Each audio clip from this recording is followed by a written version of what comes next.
11 de agosto. Hoy celebramos a Santa Clara de Asís, fundadora de las Clarisas.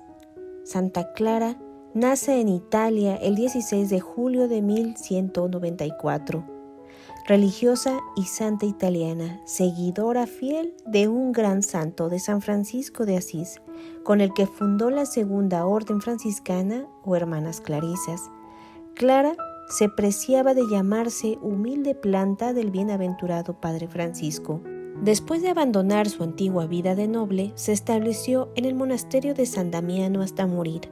Clara fue la primera y la única mujer en escribir una regla de vida religiosa para mujeres. En su contenido y en su estructura se aleja de las tradiciones reglas monásticas. Sus restos mortales descansan en la cripta de la Basílica de Santa Clara de Asís. Fue canonizada un año después de su fallecimiento por el Papa Alejandro IV. Su infancia y su familia.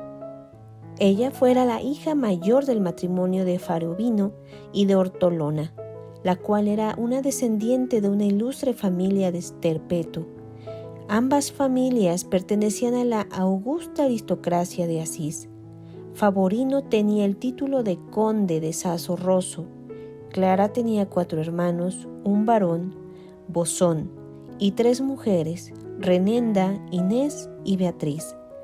Ortolana era una mujer de mucha virtud y piedad cristiana, su madre, y era devota de hacer algunas largas peregrinaciones a Bari, a Santiago de Compostela y a Tierra Santa. Dice la tradición que antes de nacer Clara, el Señor le reveló en oración que le alumbraría de una brillante luz que habría de iluminar el mundo entero, y fue por eso que la niña recibió el bautismo, el nombre de Clara, el cual encierra 2 significados: resplandeciente y célebre. La niña Clara creció en el palacio fortificado de la familia y no tenía amigos.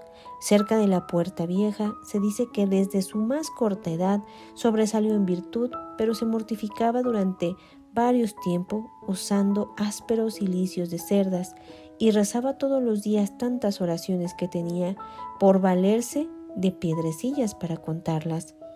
Cuando cumplió los 15 años, sus padres la prometieron en matrimonio con un joven de la nobleza, a la que ella se resistió respondiendo que se había consagrado a Dios y había resuelto no conocer jamás a hombre alguno. La conversión de esta santa fue algo que cambió la historia de la Iglesia. Aún ella estaba regresando de Roma con una autoridad pontificia para predicar. El joven Maximiliano Guardia, cuya conversión tan hondamente había conmovido a la ciudad entera, Clara le oyó predicar en la iglesia de San Rufino y comprendió que el modo de vida observado por el santo era el que ella quería seguir. Entre los seguidores de San Francisco había 2, Rufino y Silvestre, que eran parientes cercanos de Clara, y estos le facilitaron el camino a sus deseos. La noche después del Domingo de Ramos del año 1212, Clara huyó de su casa y se encaminó a la Porciúncula. Allí la guardaban los frailes menores con antorchas encendidas.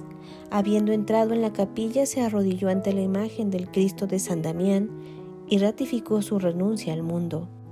Por amor hacia el santísimo y amadísimo niño, envuelto en pañales y recostado sobre el pesebre, ahí hizo su primera promesa.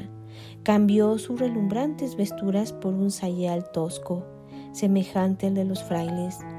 Trocó el cinturón adornado con joyas por un nudoso cordón, y cuando Francisco cortó su rubio cabello, entró a formar parte de la orden de los hermanos menores.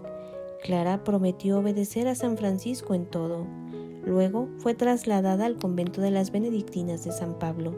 Cuando sus familiares descubrieron su huida y paradero, fueron a buscarla al convento. Tras la negativa rotunda de Clara a regresar a su casa, se trasladó a la iglesia de San Ángel de Panzo, donde residían unas mujeres piadosas que llevaban vida de penitentes. 6 o 10 días después de la huida de Clara, otra de sus hermanas, Inés, huyó también a la iglesia de San Ángel a compartir con su hermana el mismo régimen de vida. Más tarde fue a reunírsele su otra hermana, Beatriz, y ya en San Damián, unos años más tarde, Ortolana, su madre. Clara y Inés pronto abandonaron el beaterio de San Ángel.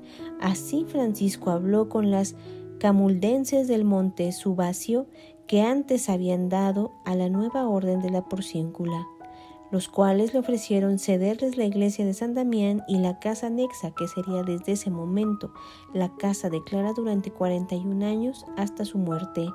El convento no podía recibir donación alguna, pero debía permanecer inquebrantable para siempre. Fue así que los medios de vida de las monjas eran el trabajo y la limosna.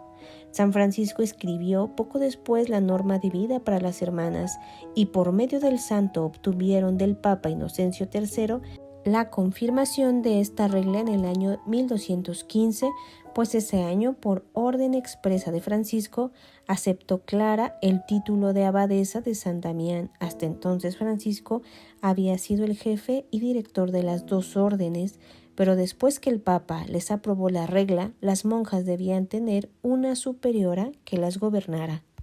Clara, a pesar de ser la superiora, tenía la costumbre de servir la mesa y brindar agua a las religiosas para que lavaran sus manos y cuidara solícitamente de ellas. Cuentan que se levantaba todas las noches a verificar si alguna religiosa estaba destapada o si necesitaban algo. Francisco muchas veces le envió enfermos a San Damián y Clara los sanaba con sus cuidados. Esta religiosa dio más allá de lo que ella podía tener. En los ayunos de Adviento, Cuaresma y de San Martín, Clara no se alimentaba sino 3 días en la semana. Estaba solo en ayuno, pan y agua. Para reemplazar la mortificación corporal, observó por largo tiempo la práctica de usar a raíz del cuerpo una camisa de cuero de cerdo con la parte velluda hacia adentro.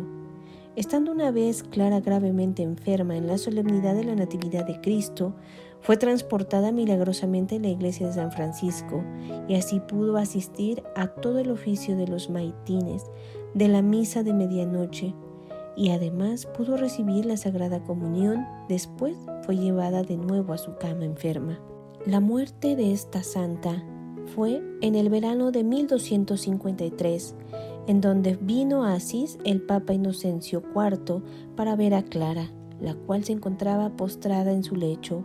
Ella le pidió la bendición apostólica y la absolución de sus pecados, y el pontífice le dijo: «Quiera el cielo, hija mía, que tenga yo tanta necesidad como tú de la indulgencia de Dios». Cuando Inocencia se retiró, dijo Clara a sus hermanas: «Hijas mías, ahora más que nunca debemos darle las gracias a Dios, porque sobre recibirle a Él mismo en la Sagrada Hostia, he sido hallada digna de recibir la visita de su vicario en la tierra». Murió el 11 de agosto rodeada de sus hermanas y de los frailes León, Ángel y Junípero. De ella se dijo: «Clara de nombre, clara en la vida y clarísima en la muerte». A pocos días, su hermana Inés siguió a Clara a la muerte. Hoy pidamos de esta gran santa la intercesión del amor apasionado hacia Jesús, que nuestros corazones ardan al momento de contemplar su santidad, al momento de recibirlo en la comunión, y también entregar toda nuestra vida para Él en servicio de los más necesitados. Santa Clara, ruega por nosotros.